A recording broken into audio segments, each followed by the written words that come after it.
Havia um homem chamado Lázaro. Ele era de Betânia, do povoado de Maria e de Marta, sua irmã. Aconteceu que Lázaro ficou doente. Maria, a irmã dele, era a mesma que derramara perfume sobre o Senhor e lhe enxugara os pés com os cabelos. Então as irmãs de Lázaro mandaram dizer a Jesus: Senhor, aquele a quem amas está doente. Ao ouvir isso, Jesus disse: Essa doença não acabará em morte. É para a glória de Deus, para que o Filho de Deus seja glorificado por meio dela. Jesus amava Marta, a irmã dela e Lázaro. No entanto, quando ouviu falar que Lázaro estava doente, ficou mais 2 dias onde estava. Depois, disse aos seus discípulos: Vamos voltar para a Judéia. Os discípulos disseram: Rabi, há pouco os judeus tentaram apedrejar-te, e mesmo assim vais voltar para lá? Jesus respondeu: O dia não tem 12 horas? Quem anda de dia não tropeça, pois vê a luz deste mundo. Quem anda de noite tropeça, pois nele não há luz. Depois de dizer isso, prosseguiu dizendo-lhes: Nosso amigo Lázaro adormeceu, mas vou até lá para acordá-lo. Os seus discípulos responderam: Senhor, se ele dorme, vai melhorar. Jesus se referia à morte de Lázaro, mas os seus discípulos pensaram que ele estava falando simplesmente do sono. Por isso lhes disse claramente: Lázaro morreu, e para o bem de vocês, estou contente por não ter estado lá, para que vocês creiam. Contudo, vamos até ele. Então, Tomé, chamado Dídimo, disse aos outros discípulos: Vamos também para morrer com ele. Ao chegar, Jesus soube que Lázaro já estava no sepulcro havia 4 dias. Betânia distava cerca de 15 estádios de Jerusalém, e muitos judeus tinham ido visitar Marta e Maria, para confortá-las pela perda do irmão. Quando Marta ouviu que Jesus estava chegando, foi encontrar-se com ele, mas Maria ficou em casa. Marta disse a Jesus: Senhor, se estivesses aqui, o meu irmão não teria morrido. Todavia, sei que, mesmo agora, Deus te dará tudo o que pedires. Jesus lhe disse: O seu irmão vai ressuscitar. Marta respondeu: Eu sei que ele vai ressuscitar na ressurreição, no último dia. Jesus lhe disse: Eu sou a ressurreição e a vida. Aquele que crê em mim, ainda que morra, viverá. E todo aquele que vive e crê em mim, jamais morrerá eternamente. Você crê nisso? Ela respondeu: Sim, Senhor. Eu creio que tu és o Cristo, o Filho de Deus que devia vir ao mundo.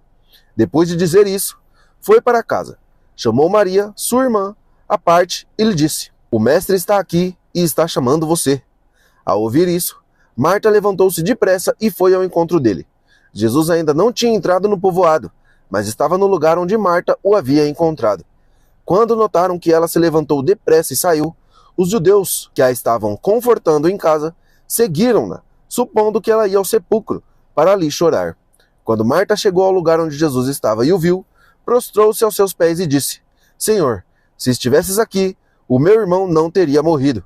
Quando Jesus viu que Maria chorava, bem como os judeus que a acompanhavam, ficou profundamente comovido e perturbou-se. Onde o colocaram? Perguntou ele. Vem e vê, Senhor. Responderam. Jesus chorou. Então os judeus disseram: Veja como ele o amava. Alguns, porém, disseram: Ele, que abriu os olhos do cego, não poderia ter impedido que este homem morresse? Jesus, outra vez, profundamente comovido, foi até o sepulcro. Era uma gruta com uma pedra colocada na entrada. Tirem a pedra, disse ele. Marta, irmã do falecido, disse: Senhor, ele já cheira mal, pois está ali há 4 dias. Jesus lhe disse: Não lhe falei que, se você crer, verá a glória de Deus? Então, tiraram a pedra. Jesus olhou para cima e disse: Pai, eu te agradeço porque me ouviste. Eu sei que sempre me ouves, mas disse isso por causa do povo que está aqui, para que eles creiam que tu me enviaste. Depois de dizer isso, Jesus bradou em alta voz: Lázaro, venha para fora. Aquele que havia morrido saiu com as mãos e os pés envolvidos em faixas de linho e o rosto envolto em um pano. Jesus lhe disse: Tirem as faixas dele e deixem-no ir. Muitos dos judeus que tinham ido visitar Maria, vendo o que Jesus fizera, creram nele. No entanto, alguns deles foram contar aos fariseus o que Jesus tinha feito. Então, os chefes dos sacerdotes e os fariseus convocaram uma reunião do sinédrio. O que estamos fazendo? Perguntaram. Aí está este homem realizando muitos sinais milagrosos. Se o deixarmos, todos crerão nele. Então, os romanos virão e tomarão tanto o nosso lugar como a nossa nação. No entanto, um deles, chamado Caifás, que naquele ano era sumo sacerdote, tomou a palavra e disse: Vocês não sabem nada, Não percebem que é melhor que um homem morra pelo povo e que não pereça toda a nação? Ele não disse isso de si mesmo, mas como era sumo sacerdote naquele ano, profetizou que Jesus morreria pela nação judaica, e não somente por aquela nação, mas também pelos filhos de Deus que estão espalhados, para reuni-los em um só povo. Assim, daquele dia em diante, resolveram matá-lo. Por essa razão, Jesus não andava mais publicamente entre os judeus. Em vez disso, retirou-se para uma região próxima do deserto, para um povoado chamado Efraim, onde ficou com seus discípulos. Ao se aproximar da Páscoa judaica, muitos foram daquela região para Jerusalém a fim de participar das purificações cerimoniais antes da Páscoa. Continuavam procurando Jesus, e no templo perguntavam uns aos outros: "O que vocês acham? Será que ele virá à festa?" Os chefes dos sacerdotes e os fariseus, porém, tinham ordenado que, se alguém soubesse onde Jesus estava, o denunciasse para que pudessem prendê-lo.